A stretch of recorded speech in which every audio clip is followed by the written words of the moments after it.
Selamat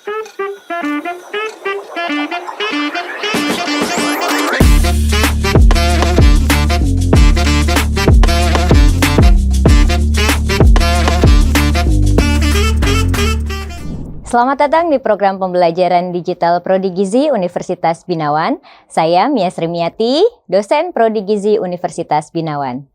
Dalam video ini, saya akan menjelaskan tentang zat gizi dan zat aktif lain pada bahan pangan intervensi.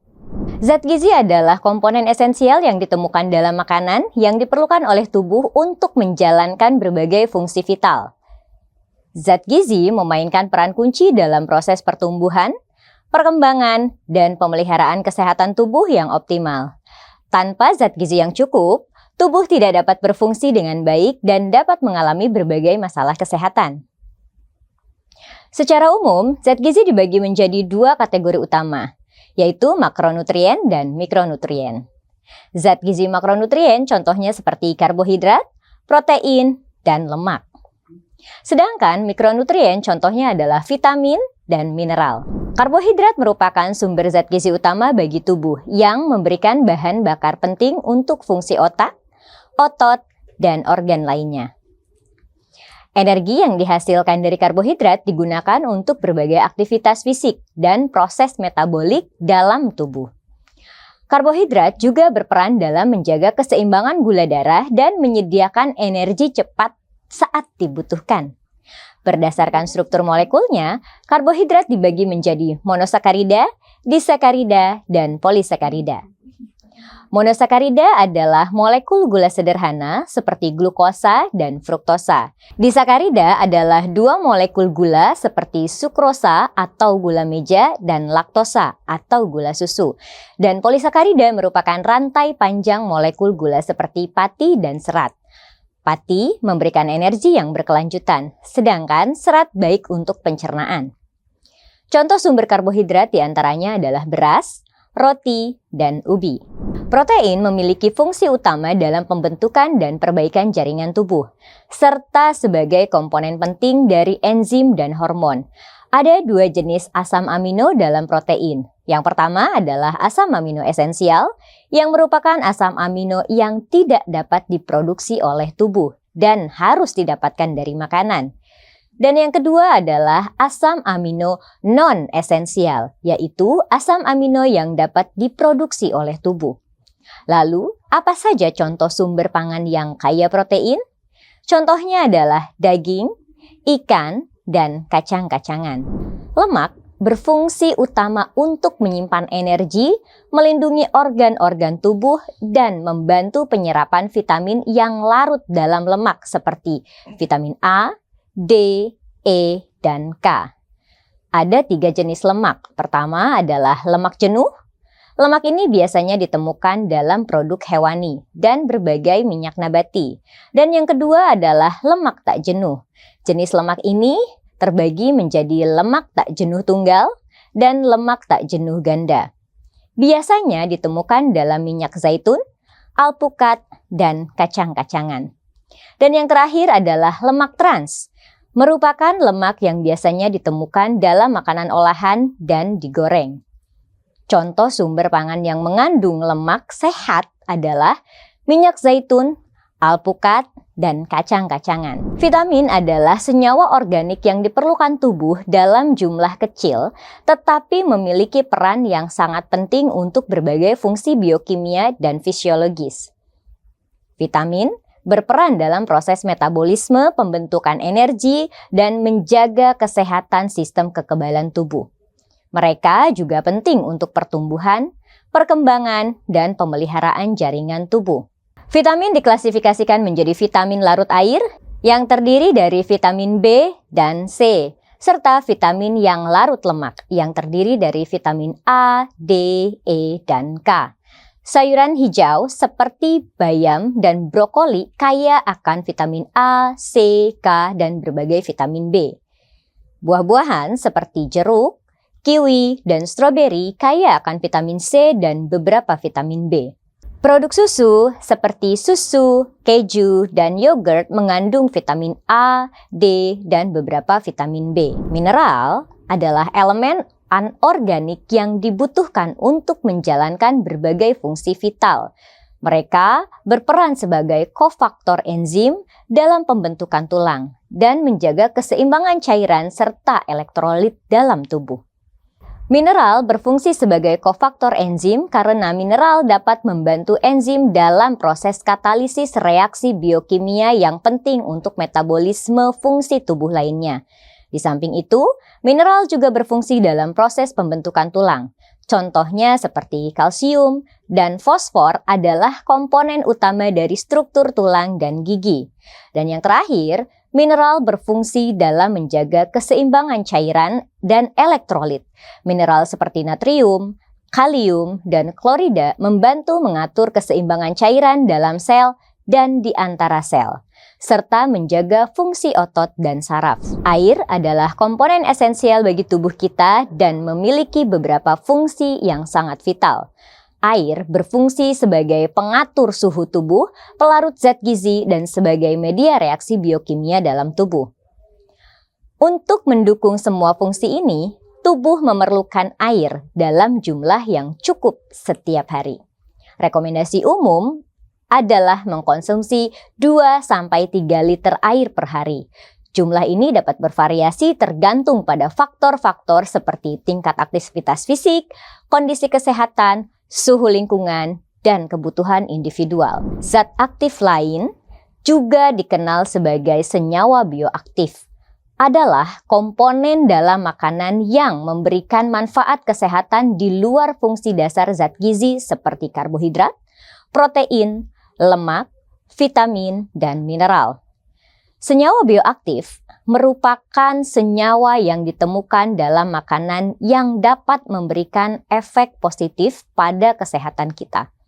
Meskipun tidak dianggap sebagai zat gizi esensial, senyawa bioaktif berkontribusi pada pencegahan penyakit dan peningkatan kesehatan secara keseluruhan. Polifenol adalah kelompok senyawa bioaktif yang ditemukan secara alami dalam berbagai makanan nabati. Polifenol berperan sebagai antioksidan yang kuat. Polifenol juga membantu melawan radikal bebas dalam tubuh yang dapat menyebabkan kerusakan seluler dan DNA. Dengan mengurangi stres oksidatif, polifenol membantu melindungi sel-sel tubuh dari kerusakan. Selain itu, polifenol juga berfungsi sebagai antiinflamasi dan juga dapat mencegah terjadinya penyakit kronis. Contoh sumber polifenol yaitu teh hijau, anggur, dan buah beri. Flavonoid adalah kelompok senyawa bioaktif yang termasuk dalam keluarga polifenol dan ditemukan dalam berbagai makanan nabati. Mereka dikenal memiliki berbagai manfaat kesehatan. Flavonoid juga memiliki fungsi sebagai antioksidan, perlindungan kardiovaskular, dan mengurangi resiko terjadinya kanker. Sumber flavonoid diantaranya adalah buah jeruk, coklat, dan kacang-kacangan. Karotenoid adalah pigmen alami yang memberikan warna cerah pada banyak buah dan sayuran. Mereka memiliki beberapa fungsi penting untuk kesehatan kita.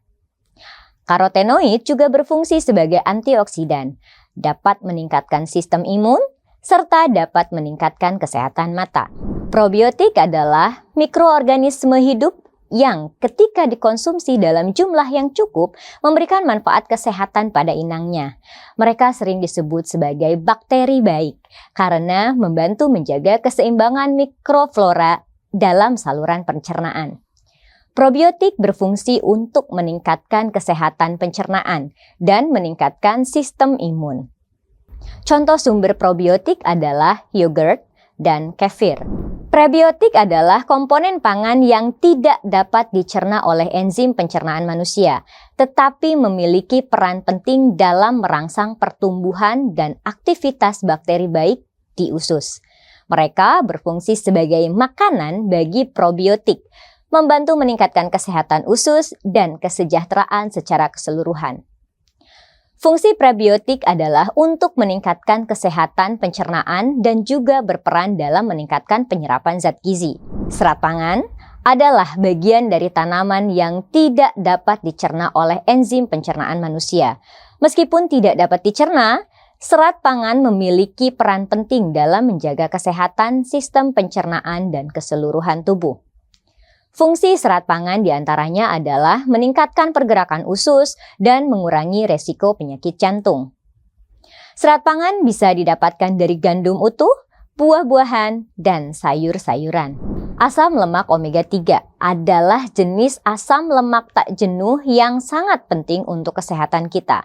Asam lemak ini dikenal karena berbagai manfaat kesehatan yang signifikan dan harus didapatkan melalui asupan makanan karena tubuh kita tidak dapat memproduksinya sendiri. Fungsi asam lemak omega 3 adalah sebagai antiinflamasi, menjaga kesehatan jantung, dan juga membantu perkembangan otak. Asam lemak ini bisa didapatkan dari ikan laut, terutama ikan salmon dan ikan kembung, chia seed, dan flaxseed. Fitosterol adalah senyawa alami yang terdapat dalam tumbuhan dan memiliki struktur yang mirip dengan kolesterol. Fitosterol dapat menurunkan kadar kolesterol darah dengan cara menghambat penyerapan kolesterol di usus. Ketika kita mengkonsumsi fitosterol, mereka bersaing dengan kolesterol untuk penyerapan di usus. Akibatnya, lebih sedikit kolesterol yang diserap ke dalam aliran darah dan lebih banyak yang dikeluarkan dari tubuh. Proses ini dapat membantu menurunkan kadar kolesterol LDL atau kolesterol jahat dalam darah yang merupakan faktor risiko utama untuk penyakit jantung. Sumber fitosterol diantaranya adalah minyak nabati, kacang-kacangan, dan biji-bijian. Antioksidan adalah senyawa yang berfungsi untuk melindungi sel-sel tubuh dari kerusakan yang disebabkan oleh radikal bebas. Radikal bebas adalah molekul yang sangat efektif dan dapat merusak berbagai komponen seluler seperti DNA, protein, dan membran sel. Antioksidan berfungsi untuk mengurangi resiko penyakit kronis.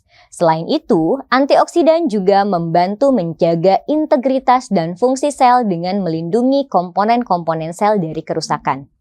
Hal ini sangat penting untuk kesehatan secara keseluruhan, karena kerusakan seluler yang terus-menerus dapat menyebabkan penuaan dini dan berbagai penyakit degeneratif. Sumber antioksidan diantaranya adalah buah-buahan, sayuran, dan kacang-kacangan. Penerapan zat gizi dan zat aktif lain dalam pangan intervensi sangat penting untuk meningkatkan status kesehatan masyarakat. Ada beberapa strategi utama yang digunakan dalam pangan intervensi untuk mencapai tujuan ini. Strategi yang bisa dilakukan seperti fortifikasi. Contohnya adalah fortifikasi tepung dengan zat besi untuk mencegah anemia, terutama pada wanita hamil dan anak-anak. Strategi lainnya yaitu suplementasi. Contohnya adalah suplementasi vitamin A untuk anak-anak di daerah dengan kekurangan vitamin A untuk mencegah kebutaan dan meningkatkan kekebalan tubuh. Strategi yang terakhir adalah dengan penggunaan bahan kaya zat aktif. Contohnya adalah penggunaan minyak ikan dalam produk makanan seperti margarin untuk meningkatkan asupan omega 3 yang bermanfaat bagi kesehatan jantung dan otak. Demikian paparan penjelasan tentang zat gizi dan zat aktif lain pada bahan pangan intervensi. Sampai bertemu lagi di program pembelajaran digital Prodi Gizi Universitas Binawan dengan pembahasan materi yang lain. Terima kasih.